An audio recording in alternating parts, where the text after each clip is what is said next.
Welcome back to Your Place at 7. I'm Taylor Owen. I have a special guest with me today. We have Ellen Waterston, the Oregon Poet Laureate. You guys, I am so excited. Ellen, thank you so much for being here. Thank you.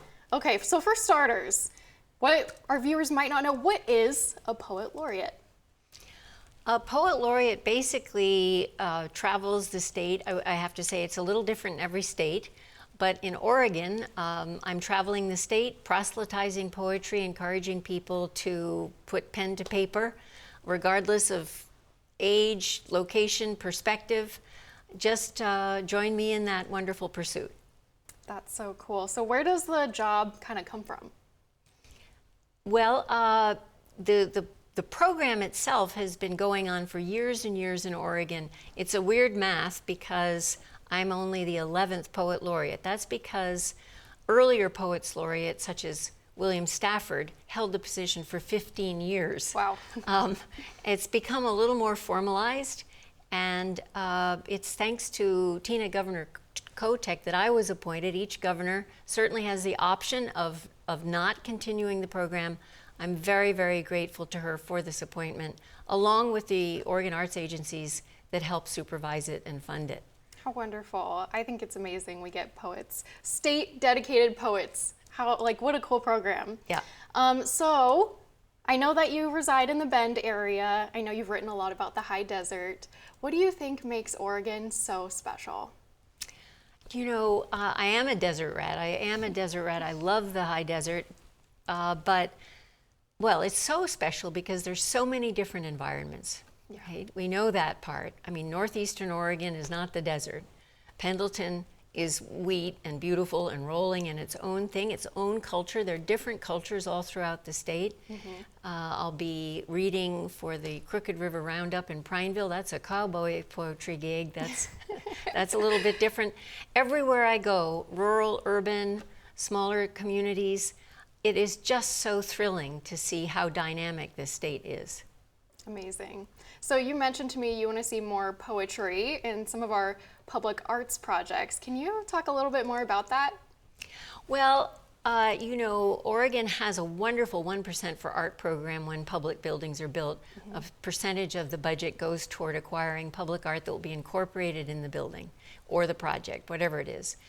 It's also true that in communities, libraries, lots of organizations, even just large commercial buildings, I really want to encourage those that are doing these projects to consider using a poem inscribed in a wall, inscribed on part of the floor as you're entering, for people to stop, as they say in gardening, to pause and ponder just for a moment. I think poetry really does that.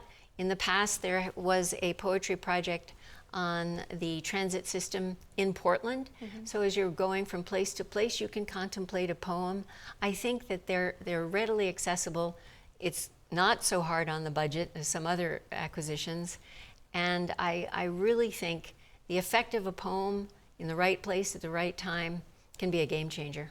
I mean, I would have to agree. I talk about it a lot on my show, but I do have my degree in literature, so I think if we can be adding more words to our public spaces, that's only a benefit. But speaking of, I've had a lot of people tell me they just don't get poetry. Maybe it's kind of, they feel a little out of their depth or they struggle to engage with it. What would you say to those people? Yeah, I think it's a shame. For some people, a poem is sort of like an art gallery they don't feel invited inside, right? But what I have to say is just keep looking and reading and take what's useful and discard the rest. There are plenty of poems that don't work for you. Mm-hmm. There are plenty of different styles of poetry, right? I mean, now we have spoken word and slam, we have cowboy poetry, we've got the formal British poets. We have so many ways to enter that wonderful kingdom of language and imagery and experience and emotion, and that it can be achieved in the short distance of a poem on a page is really remarkable. So I would encourage those people, don't give up. There are very short poems. I'll give you a one-liner. The title is Artichoke. It's written by Joseph Hutchinson. The title is Artichoke.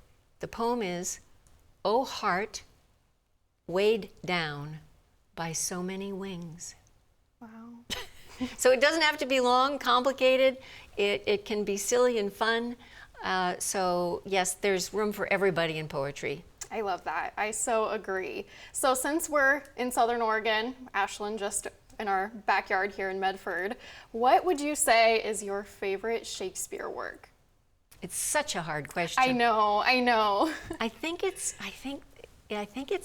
probably King Lear. Wow. Okay, that's fair. I won't make you explain. I won't make you. It's not on the roster for this season, I know. Maybe next time around. All right. So I believe you wanted to do a reading of some of your work for us today. We would be so I'd love lucky. to. I spent roughly 3 decades ranching in the high desert of Oregon, and at one point I thought, because we were miles and miles and miles from groceries, I thought it would be really good if I could figure out how to learn how to fly. Okay. And then I just fly in, somehow get to the grocery store, fly back with the groceries instead of all the driving. Wouldn't that be nice? So this is a poem about how that went, and it ends sort of metaphorically. It's titled Designed to Fly. After 10 hours of trying, the instructor undid my fingers, peeled them one by one off the joystick. You don't need to hold the plane up in the air, he advised. It's designed to fly. A hint of aileron, a touch of rudder is all that is required. I looked at him like I'd seen God. Those props and struts he mentioned, they too, I realized, all contrived. I grew dizzy from the elevation, from looking so far down at the surmise. The airspeed of faith underlies everything. Lives are designed to fly. Oh my goodness, chills. Oh wow, I feel so lucky. I hope you guys do too. Thank you so much for that. Thank you, Taylor. If people want to engage more with your work or learn more about the Office of Poet Laureate, where can we send them? You can send them to me through writingranch.com. Okay. And also, the state access is through Oregon Humanities. Wonderful. Thanks Thank again. you so much for being Thank here. you. This has got to be one of my most favorite interviews ever. Thank you. Thanks. Okay, we'll be right back with more Your Place at 7.